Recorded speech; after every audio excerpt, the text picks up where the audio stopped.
എന്തേ? റിമിക്കരികിൽ നിന്നും ഇറങ്ങി വന്നയുടനെ സീത തുറച്ചു നോക്കുന്നത് കണ്ട് കണ്ണൻ ചോദിച്ചു. എനിക്കൊരു കാര്യം പറയാൻ. സീത പാതിയിൽ നിർത്തി അവനെ നോക്കി.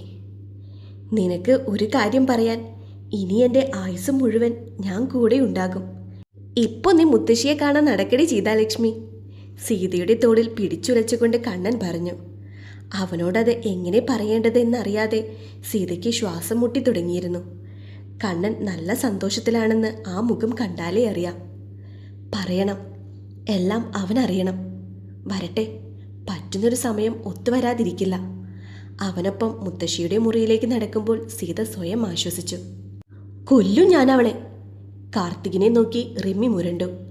അവളുടെ ആ മുഖം കണ്ടിട്ട്, അതിൽ നിറഞ്ഞു നിൽക്കുന്ന പകയും ദേഷ്യവും കണ്ടിട്ട് സീതയെ ഈ നിമിഷം കയ്യിൽ കിട്ടിയാൽ മുന്നും പിന്നും നോക്കാതെ അവളത് ചെയ്യുമെന്ന് ഉറപ്പായിരുന്നു. താനിങ്ങനെ ടെൻഷൻ ആവാതെ, അവൾ ഇവിടെ തന്നെ ഉണ്ടല്ലോ, നമുക്കൊരു അവസരം കിട്ടാതിരിക്കില്ല. കാർത്തിക് താടിയൊഴിഞ്ഞു. ആ, അത് തന്നെയാണ് എൻ്റെ മനസ്സിലും. ഇനി ഈ ശ്രീനിലയം വിട്ട് പുറത്തു പോകുന്നത് സീതാലക്ഷ്മിയുടെ ശവമായിരിക്കും. പാതി ജീവനുള്ള ശവം. അത് ഓർക്കുമ്പോൾ പോലും ഭയം കൊണ്ടവൾ വിറയ്ക്കണം. അവളുടെ സ്വന്തം എന്ന അഹങ്കാരത്തിൽ പറഞ്ഞു നടക്കുന്ന കണ്ണനെ പോലും അവൾ വെറുക്കണം. അറപ്പോടെ ആൺവർഗത്തെ മുഴുവനും നോക്കണം. അതിനുള്ള ജീവൻ മാത്രം അവളിൽ ബാക്കി വെച്ചേക്കണേ. എനിക്കത് കാണണം. കണ്ട് കണ്ട് എൻ്റെ മനസ്സിലെ തീ കെടുത്തിയിട്ട് വേണം എനിക്കിവിടെ നിന്നും മടങ്ങിപ്പോകാൻ. റിമി കിതച്ചുകൊണ്ട് പകയോടെ കാർത്തികിനെ നോക്കി. അവൻ്റെ മുഖത്തും ക്രൂരത നിറഞ്ഞൊരു ചിരിയുണ്ട്. ആരെ വേണമെങ്കിലും നീ സഹായത്തിന് വിളിച്ചോ, എത്ര കാശ് വേണമെങ്കിലും ഞാൻ തരും. ഇതൊരു കേസാവും എന്ന് പോലും പേടിക്കണ്ട. അതിൽ നിന്നൊക്കെ പുഷ്പം പോലെ നിന്നെ ഞാൻ ഇറക്കിക്കൊണ്ടുവരും. ഞാനാ പറയുന്നത്. റിമിക്ക് വാക്കൊന്നേ ഉള്ളൂ. റിമിയുടെ കൈകൾ കാർത്തികിൻ്റെ തോളിൽ മുറുക്കി. അവളുടെ കണ്ണുകൾ കുറുകി. കണ്ണൻ്റെ നെഞ്ചിൽ ചേർന്ന് നിൽക്കുന്ന സീതയുടെ രൂപം അവളെ തീ പിടിപ്പിച്ചുകൊണ്ടേയിരുന്നു ഓരോ നിമിഷവും. മോളെ. മുത്തശ്ശി ചിരിയോടെ നിറഞ്ഞ കണ്ണുകളോടെ സീതയെ ചുറ്റിപ്പിടിച്ചു. അവർ പഴയതിലും ഒരുപാട് അവശയാണെന്ന് സീതയ്ക്ക് തോന്നി. കണ്ണുകളിലെ ആ പഴയ ചൈതന്യം നഷ്ടപ്പെട്ടിരിക്കുന്നു. തിളക്കമുള്ള ചിരി ആത്മാവ് നഷ്ടപ്പെട്ടതുപോലെ നിർജീവമായിരിക്കുന്നു. വിറയാർന്ന കൈകൾ കൊണ്ടവർ കണ്ണൻ്റെ കവിളിൽ തലോടി. അവൻ്റെ കൈകളും അവരുടെ കൈകൾക്ക് മേലെ മുറുകി. ഹൃദയം അപ്പോഴും വാചാലമായിരുന്നു. പുതിയ ഹോം നേഴ്സ് സുജ മുറിയുടെ ഒരു സൈഡിൽ മാറി നിൽപ്പുണ്ട്. ഒരു ചിരിയോ നോട്ടമോ ഇല്ലാത്ത പ്രതിമ പോലെ. മുത്തശ്ശിയെ നന്നായിട്ട് നോക്കണം. ആൾക്ക് വേണ്ടതിനൊന്നും ഒരു കുറവും ഉണ്ടാവാൻ പാടില്ല. അതിന് വേണ്ടത് എത്രയെന്ന് ചോദിച്ചാൽ മതി, ഞാൻ തരും. കണ്ണൻ ഓർമ്മിപ്പിക്കും പോലെ സുജയെ നോക്കി പറഞ്ഞു. ഒന്ന് തലയാട്ടി എന്നതിനപ്പുറം അതിനും ഉത്തരമുണ്ടായിരുന്നില്ല. മുത്തശ്ശിക്ക് ബുദ്ധിമുട്ട് വല്ലതുണ്ടോ? അവരുടെ മുഖത്തെ നിസ്സംഗത കണ്ടിട്ടാണ് സീത ചോദിച്ചത്. നീയില്ലല്ലോ മോളെ. അവരുടെ മറുപടി. സീതയുടെ ഹൃദയം പിടഞ്ഞു. അവളുടെ നോട്ടം കണ്ണന് നേരെ നീണ്ടു. അവനൊന്ന് കണ്ണടച്ച് കാണിച്ചു. അവരുടെ ആ വാക്കിലുണ്ടായിരുന്നു സീത അവർക്കെത്ര പ്രിയപ്പെട്ടവളായിരുന്നു എന്നത്. ആരു പറഞ്ഞു ഞാനില്ലെന്ന്? എപ്പോൾ കാണാൻ തോന്നിയാലും ഞാൻ ഓടി വരുമല്ലോ. സീത ആശ്വസിപ്പിക്കുന്നത് പോലെ അവരുടെ കയ്യിൽ തലോടി. ഇന്ന് മുഴുവനും ഈ സീതാലക്ഷ്മി മുത്തശ്ശിയുടെ കൂടെ ഉണ്ടാകും, അതുപോരെ? കണ്ണൻ അവരുടെ കവളിൽ പിടിച്ചു വലിച്ചുകൊണ്ട് പറഞ്ഞു. ആ കണ്ണിൽ ഞൊടിയുടെ കൊണ്ട് ഒരു സൂര്യൻ ഉദിച്ചിരുന്നു. നിങ്ങളുടെ സന്തോഷം കണ്ണു നിറയെ കാണുന്നതിലും വലിയൊരു സന്തോഷം എനിക്കിനി വരാനില്ല കുട്ടികളെ. മുത്തശ്ശി സീതയുടെ കയ്യിൽ പിടിച്ചു. എങ്കിൽ ആ സന്തോഷം ഇരട്ടിയാവും ഇനി. കണ്ണനും സീതയുടെ അരികിൽ വന്നിരുന്നു. നീ കാര്യം പറയടാ ചെക്ക. മുത്തശ്ശി അവൻ്റെ തോളിൽ ചെറുതായി അടിച്ചുകൊണ്ട് പറഞ്ഞു. ഇവിടെ നമ്മുടെ കുടുംബക്ഷേത്രത്തിൽ വെച്ചിട്ട് ഞാനിവളെ എൻ്റേതാക്കാൻ പോവാ മുത്തശ്ശി. നാളെയോ മറ്റന്നാളോ. സീതയുടെ തോളിൽ കൈയിട്ട് പിടിച്ചുകൊണ്ട് കണ്ണൻ പറഞ്ഞത് കേട്ട് മുത്തശ്ശിയുടെ കണ്ണുകൾ വിടർന്നു. സന്തോഷായി. ഇനി എൻ്റെ മോളുടെ സങ്കടം കാണണ്ടല്ലോ എനിക്ക്. നിന്റെ കൂടെ എൻ്റെ കുട്ടി സമാധാനമായിട്ട് ജീവിക്കും. ഈശ്വരൻ അനുഗ്രഹിക്കട്ടെ എൻ്റെ മക്കളെ. അത്യധികം സന്തോഷത്തോടെ മുത്തശ്ശി രണ്ടുപേരെയും തഴുകി. നാടടച്ച് ക്ഷണിക്കാൻ ആഗ്രഹമുണ്ടായിരുന്നു. പക്ഷേ ഇപ്പോഴത്തെ സാഹചര്യം അതിന് അനുകൂലമല്ല. ഇനിയും സീതയെ ഇവിടെ ഒറ്റയ്ക്ക് നിർത്തി പോവാനും വയ്യ എനിക്ക്. മതിയായി. കണ്ണൻ്റെ കൈകൾ സീതയിൽ മുറുകി. ഒന്നും വേണ്ട. നീയും ഇവളും ഒരുമിച്ച് ജീവിക്കാൻ തുടങ്ങുമ്പോൾ അതൊരു ആഘോഷമാക്കാൻ ശ്രദ്ധിക്കണം.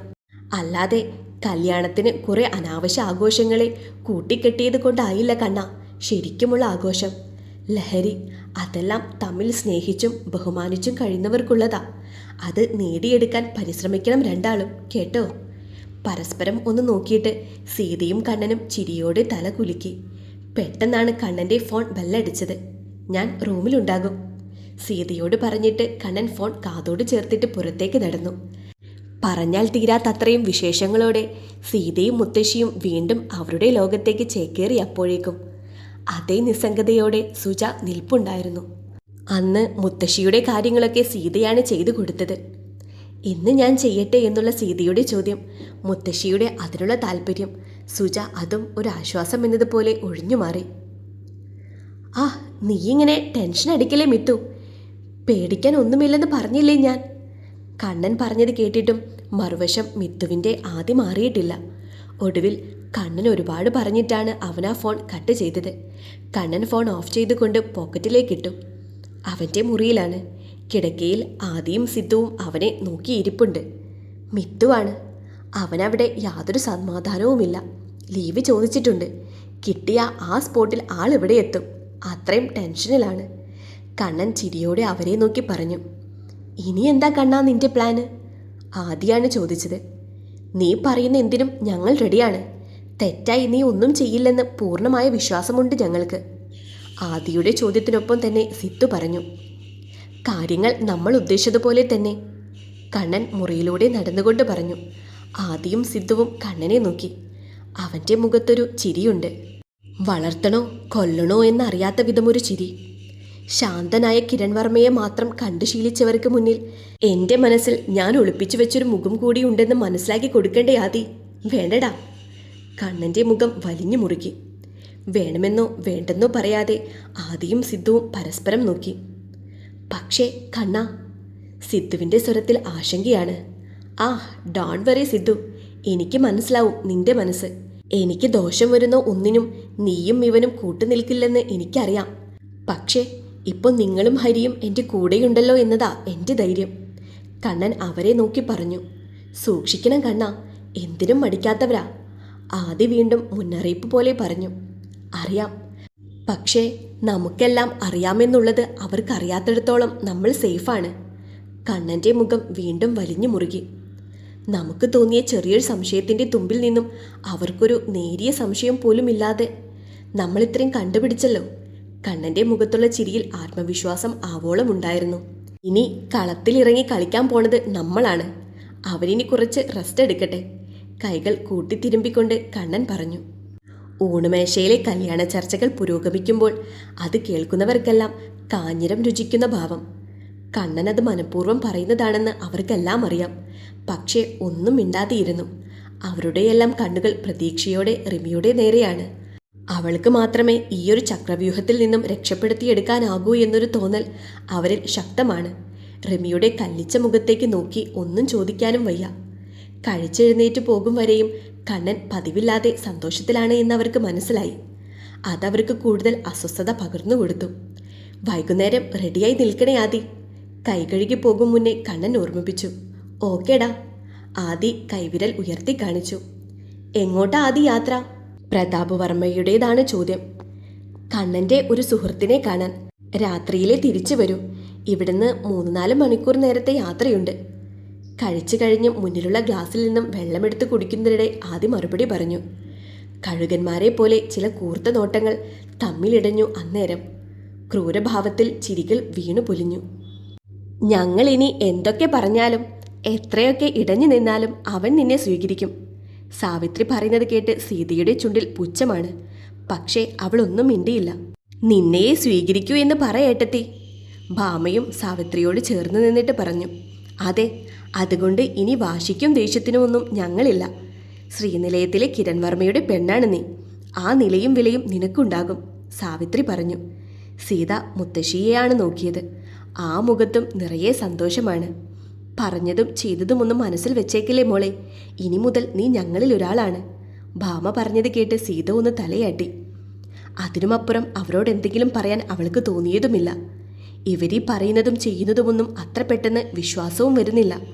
അതുകൊണ്ട് തന്നെ ഇവരെ പോലെ പെട്ടെന്ന് എല്ലാം മറക്കാനും പൊറുക്കാനും പറ്റുമെന്നും തോന്നുന്നില്ല.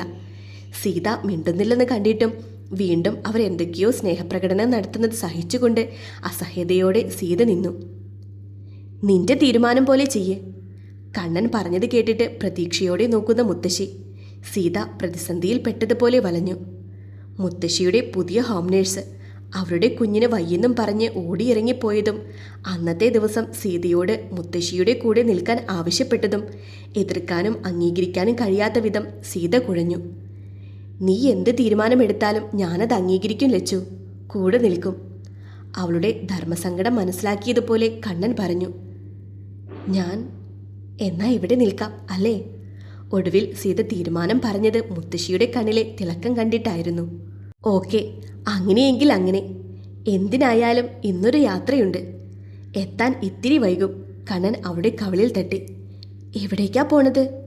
സീത അവനെ നോക്കി. എൻ്റെ ഒരു ഫ്രണ്ട്, അവനൊരു ആക്സിഡൻറ്റ്. ഇന്ന് ഞാൻ ചെല്ലുമെന്ന് പറഞ്ഞിട്ടുണ്ട്. ഒറ്റയ്ക്കാണോ പോണത്? സീതയുടെ ഉള്ളിൽ ഭയം. അവനത് അവളുടെ കണ്ണുകളിലും കണ്ടിരുന്നു. അല്ല, ആദിയും സിദ്ധുവും പിന്നെ ഹരിയും. കണ്ണൻ അവളെ ചേർത്ത് നിർത്തിക്കൊണ്ട് പറഞ്ഞു. ഹരിയും വരുന്നുണ്ടോ? സീത അതിശയത്തോടെ ചോദിച്ചു. വരുന്നോന്ന് ചോദിച്ചു ഞാൻ. അവൻ ഉണ്ടെന്നും പറഞ്ഞു. കണ്ണൻ ചിരിച്ചുകൊണ്ട് പറഞ്ഞു. പെട്ടെന്ന് വരില്ലേ? സീത വീണ്ടും ചോദിച്ചു. പേടിയുണ്ടോ നിനക്ക്? കണ്ണൻ തിരിച്ചു ചോദിച്ചു.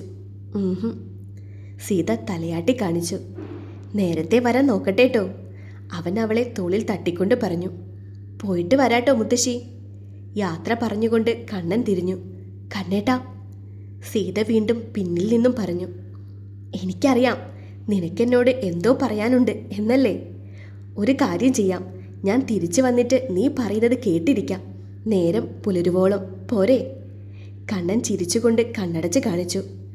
തമ്മിൽ കണ്ണുകൾ കുരുത്തിയിട്ടത് കൊണ്ട് തന്നെ ചുറ്റും നടക്കുന്നത് അവിടെയുള്ളവർ തിരക്കഥ എഴുതിയ നല്ലൊരു നാടകമാണെന്നും അവരെല്ലാം അതിലെ ഓരോ നല്ല കഥാപാത്രങ്ങളാണെന്നും അവരുടെ ശ്രദ്ധയിൽപ്പെട്ടതുമില്ല.